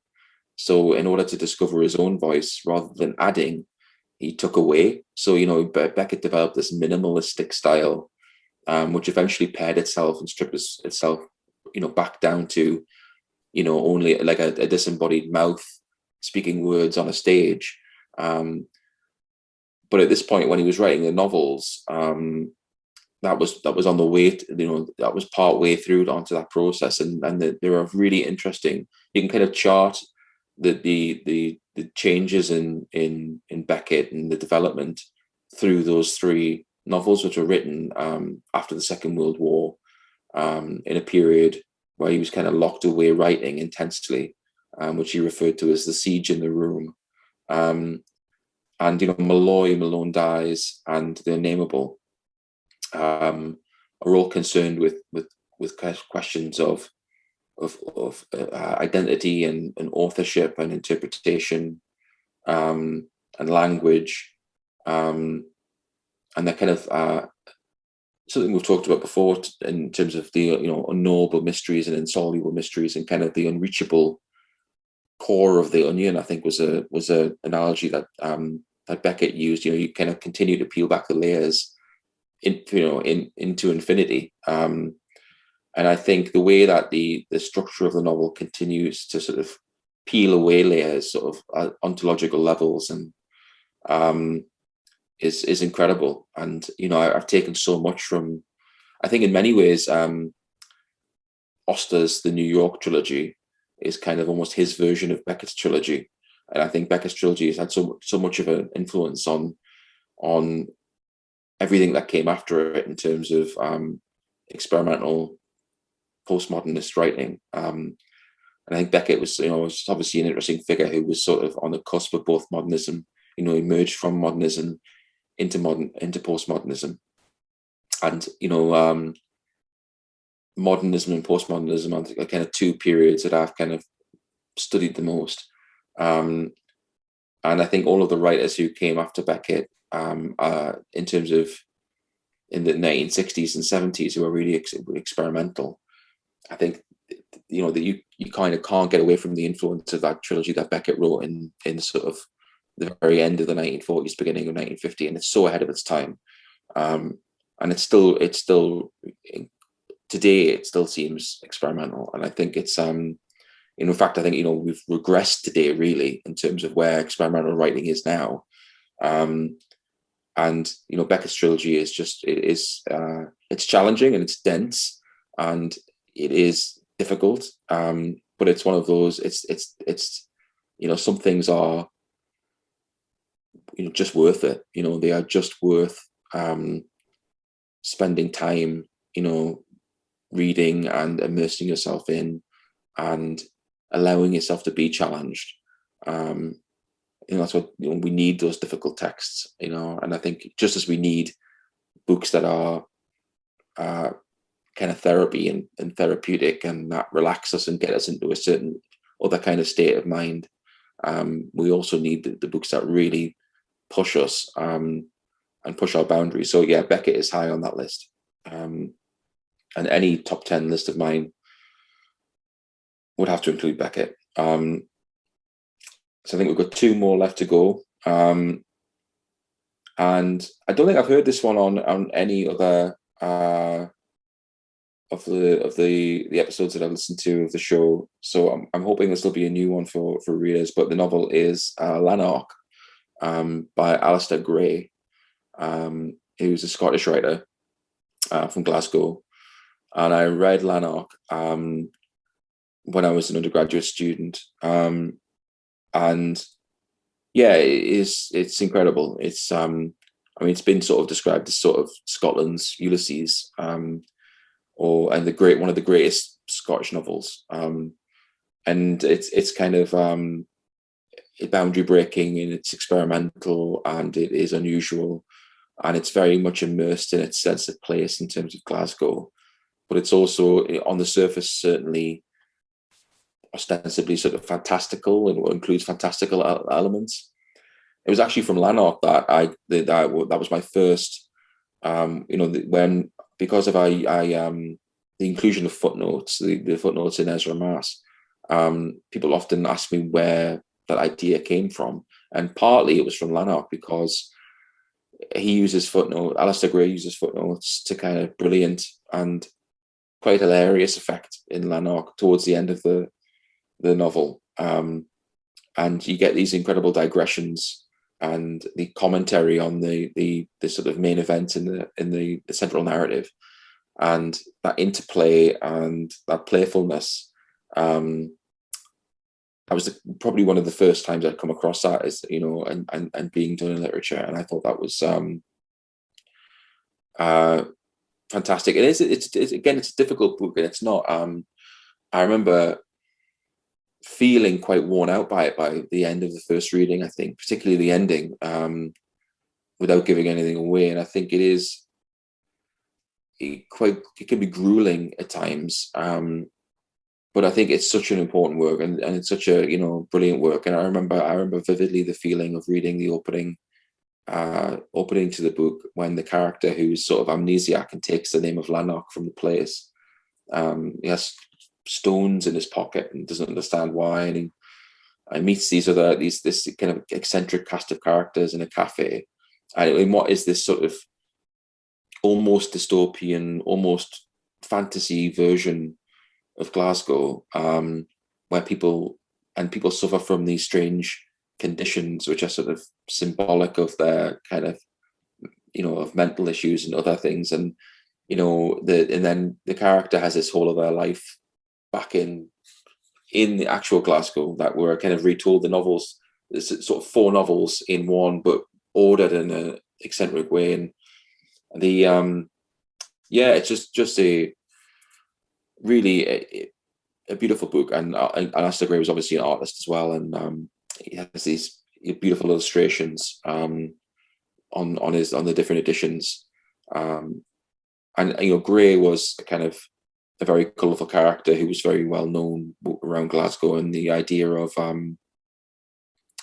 the story of his writing the book and him carrying it around and telling people about it, and bits being published in different places, and it's sort of become the stuff of legend, really. And I'm very interested in kind of the myths that grow up around people, and both self-mythology in the sense of the myth we create for ourselves about ourselves, but also the stories that others tell about people, all of which was very resonant and very relevant to the Mass project. But Lanark, if you haven't read Lanark, if anybody hasn't read Lanark out there, I don't know how well known it is outside of the UK. I think it is becoming more known. I know there's academic conferences now about the novel in the UK, and I think it is a phenomenal, again, another incredible work. That was kind of it was kind of Alistair Gray did write several other novels, and was an incredible artist as well. But Lanark almost feels like his life's work. It's that kind of huge text, really, and I highly recommend it to anyone. And then I think we're up to 10. I've sort of lost track of all of these books, but I have to mention, and this is, again, I'm not these are in order. This is not number 1. This is just one of. Actually, no, there's 2 more to go, but this is one of them. Paul Auster's The New York Trilogy.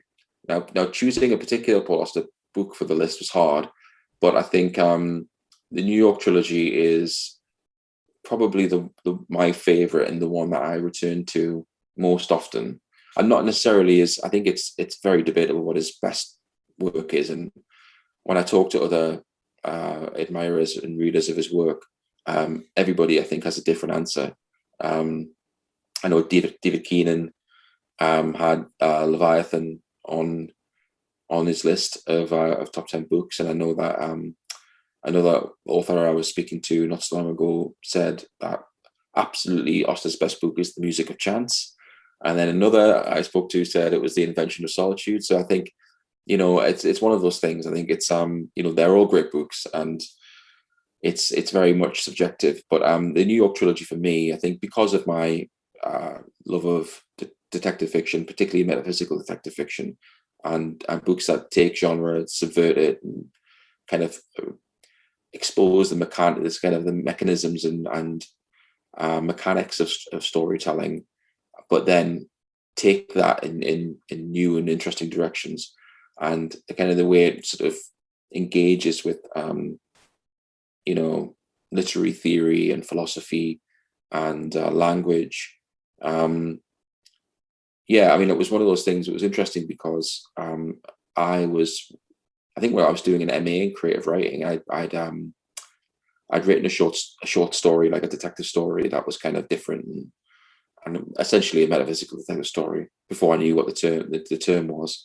And the sort of the teacher essentially said, "Oh, this reminds me of Paul Auster," and at that point I had never read any of his work. And then, you know, you read something like the New York trilogy and you kind of think, damn, you know, somebody's kind of already done what I kind of had in my head that I want to do. But then, you know, I think, you know, and I was having this conversation, I think I had this conversation online with somebody who was saying that that their book was dead now because I published Ezra Mass, because they were planning to do something very similar.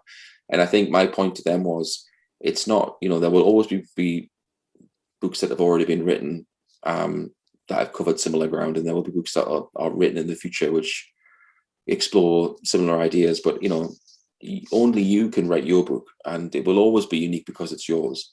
And I think it's not about where the ideas come from, but where you take them to. And I think, you know, something like the New York trilogy, there are so many echoes of Beckett's trilogy. I don't think it would exist without Beckett's trilogy. And I think, you know, it also has, you know, it obviously draws on things like the Chandler novels and others. But of course it subverts them, and it draws in these, you know, so many other ideas, and it becomes a sort of a space for Auster to explore these ideas and these philosophical questions, explore the nature of language and questions of, you know, what can we ever really know, and what, you know, questions about what is real. And I think it is it strikes that incredible balance between being incredibly intellectual, but also eminently readable. You know, it's you could read it like a page turner, you really could. And I think that was certainly something I wanted to carry into my own work. You know, I wanted people to be kind of propelled through the Unauthorised biography, and I want them to sort of devour it, and want them to you know, I want people to sort of, you know, to really be hooked by the kind of the story that I'm giving them, but also to acknowledge as they're doing so that, you know, there's many layers to what is here, and it requires kind of repeated readings, and it requires kind of careful reading, different kinds of reading and different approaches in order to see the whole picture. You know, you can read in many different ways. And I like texts that, you know, I do think that kind of books do, as I said earlier, exist in multiple states, and that kind of books ultimately exist in the mind of the beholder, that they are a physical object, and regardless of what the author set out to create, they ultimately become something very unique in each individual's mind that is unique to that person who's reading it. And I think you know, that I think certain books are kind of set up that way as well to do that, and I think the New York trilogy is one of them. And you know, it's a book I'm certain I'll read again in the future, and I've read it a few times. And yeah, I think the last one on the list is it's impossible to pick a particular collection from this author's work. So I'm just going to say the kind of collected stories of Jorge Luis Borges. I think Borges' work is incredible. And I think, he's another writer who experiments with different genres, and detective fiction being one of them. Stories like Death in the Compass is an incredible metafictional detective story. And I think his whole body of work and the way it engages with literature is mind-bending, and I return to it time and time again. He's a wonderful writer whose ideas are just absolutely fascinating, and so imaginative, and had a real gift, I think, in terms of being able to explore again. And this is obviously probably a theme across the writers that I really love and admire, but who is able to kind of explore philosophical questions and complex ideas in a way that is engaging and compelling, and sometimes unsettling and sometimes playful. And I think that is the way that he can do that in short stories is absolutely genius, because we all know how difficult it is to kind of condense all of those things into very short kind of vignettes. And I think the beautifully crafted way his short stories deliver what he wants them to is like, is a work of magic, really. It's and I think it's interesting because I don't really consider myself much of a short story reader, but I've included like at least two on this list in terms of Borges and Philip K. Dick. And I think when they're at their absolute peak, short stories can be as good as anything. And I think, I've always traditionally been attracted more to novels, the time and space that a novel allows a writer to explore their ideas and explore, characters and environments and settings, and build up an atmosphere. And but I also really admire writers who are able to do that in such a concise way, and it is a real gift. And I think Borges, he not only does that, but he is exploring, some of the themes that interest me the most as a writer. And I think he was way ahead of his time. And again, probably somebody who's not, even though it sounds silly because he is obviously lauded as an absolute great, but in some ways I still think he's underrated. I think he probably deserves even more accolades than is given to him. And I think his name is not as commonly known to mainstream audiences as some, as people like, say, Beckett or Joyce, who you could stop someone on the street and they would probably know who you were talking about. Borges, not so much, but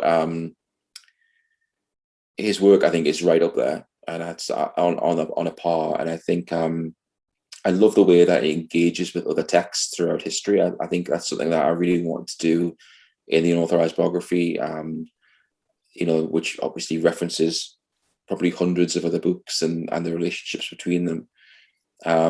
Because I believe all books are connected in that way. And I think that that's something that I love about Borges' work, and the way that some of his stories sort of echo and almost respond to previous works, things like by Edgar Allan Poe and many others, Cervantes, and I think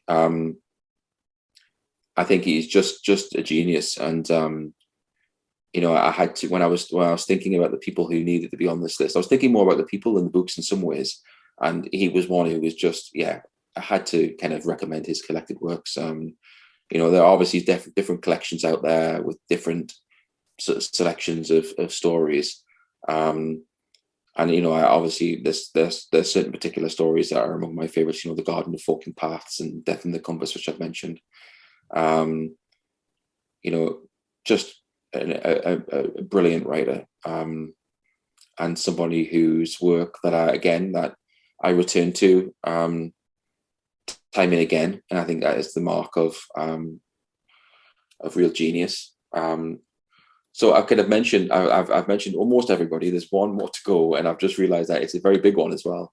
And it's a man whose name it's come up quite a few times in our conversation tonight, and that's Thomas Pynchon, of course. Now, I think if I was choosing the best Pynchon novel, which is very hard, it would probably be Mason and Dixon or Gravity's Rainbow. But for this list, I'm going for The Crying of Lot 49, which is not his best novel, and it's a novel that I think Pynchon is a little bit dismissive of, from what I gather. But I think, and again, this could have been on the gateway books for me, but because it was my first Pynchon, it occupies kind of a special place in my heart. And it is, it's also Pynchon sort of distilled, and it's a great sort of gateway book into reading him for anybody who hasn't read his work yet, because it has pretty much everything you would expect from Pynchon in a quite a condensed space, and it's very readable. And it's, it does unexpected things as Pynchon is known for. It has a sort of Jacobean revenge tragedy in the midst of it, and it has so much that it's kind of has such a influential sort of reach in terms of its references, things like waste, and I think I think in the sort of the muted post tone, I see that on people's tattoos, of people who graffitied it.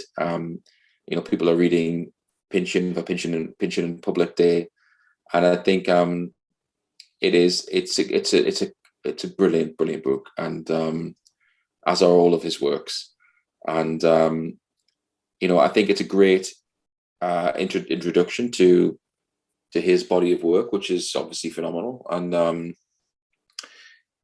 I would highly recommend it. I had to have one of his books on the list, and as I say, it's if I was saying which is the greatest novel he's written, it's really difficult to choose between Mason and Dixon and Gravity's Rainbow, which are both challenging in different ways. Gravity's Rainbow is probably more challenging, but they are just, again, incredible works of literature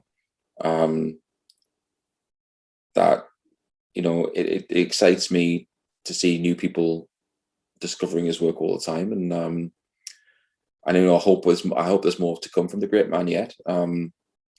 We'll just have to wait and see, I suppose. But I think Pynchon had to be on the list, and I thought The Crying of Lot 49 was very apt, given that there is a mass in that novel, and also one in mine. No relation, as far as I'm aware, but Pynchon definitely had a relationship with Ezra Maas in the 60s and 70s, from my research. So that was a further little point of interest for me, and another good reason to include the novel on the list. Now, I've already mentioned the quite extensive caveats to my top 10 list, and obviously if this was a greatest list of books of all time, in my opinion, then there'd probably be books like The Recognitions and Mason and Dixon, Ulysses, possibly Slaughterhouse-Five, possibly 1984, the work of Clarice Lispector, Lydia Davis.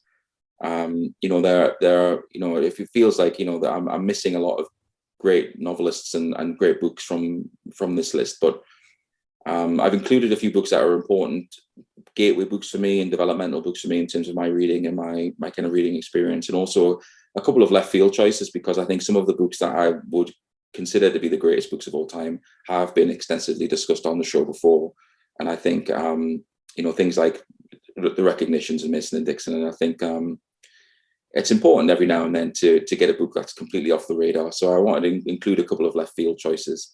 So that's why there's a couple of different books on there that are not necessarily books I would consider to be, two of the greatest books of all time, but they are books that I personally love, and I kind of wanted to shout about a little bit on the list. So that's the reason for having those on there as well. But I did want to give a shout out to some of the sort of the big masterpieces that I'm missing off, just so people don't cry sacrilege when they hear my list, because there's so many magnificent books. I'd really struggle to do a legitimate top 10 greatest books, I think, because I have such a love for literature, and I think I'd struggle if it was top 50. So top 10 is a nigh impossibility. So I just wanted to qualify it slightly with a few, by referencing a few of the names that maybe would be on there. I mean, there's the work of people like Nabokov and Ballard as well, but I think I don't know if I've read enough of either of them to make a definitive statement on their work yet. As much as I love, it seemed like Vonnegut as well. I've read several novels, but I haven't read all of them. And these are people who I'm gradually working through in terms of my to be read list. It's extensive, and I will get there eventually. So maybe we'll do a part 2 in about 25 years, and I'll we'll see what the top 10 list is looking like then. Then that will be fun. But so I just wanted to qualify it slightly. So there you go. Dan, thank you so much. That was a brilliant list. I know it's about 11:30 at night for you, so we should probably wrap it up. Before we do you want to tell us where we can go and buy the fantastic Ezra Mass? I just love this book, and I hope everyone else does too. But where can we go and find it and catch up with you online? The Unauthorised Biography of Ezra Maas is available from all good bookstores. You can buy it from your local independent, I think, and global chains. But obviously, I would prefer you to get it from indie bookstores and bookshops and support them. You can buy it direct from my publisher, Valley Press, as well. And I think for international listeners, I think Book Depository does free shipping, but it just may take a while to reach you depending where you are in the world. But you'll be able to get the book in almost everywhere you normally buy books. So hopefully you can get your hands on it before the Mass Foundation take another edition off the shelves. But I'm very excited for people to discover what the new edition has in store for them. It's as I say, it's been a sort of a labor of love for 10 years and an obsession, and finally the vision of the book that has been in my head for all that time is now on the page and in a kind of all its glory. So I hope people enjoy it, and I look forward to writing more books in the future for people to read. Congratulations once again. It's a fantastic read, and thank you so much for joining me tonight. Thanks, Ben. It's been a total pleasure. I've been looking forward to this conversation for what feels like months. So it's been an absolute pleasure to be on the show, and thank you very much for your time.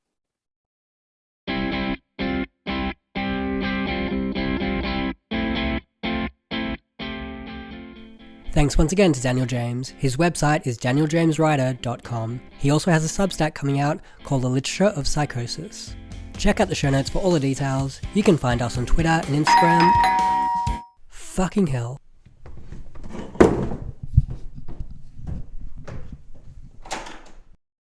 Who the fuck are you? Don't fuck with the Mass Foundation.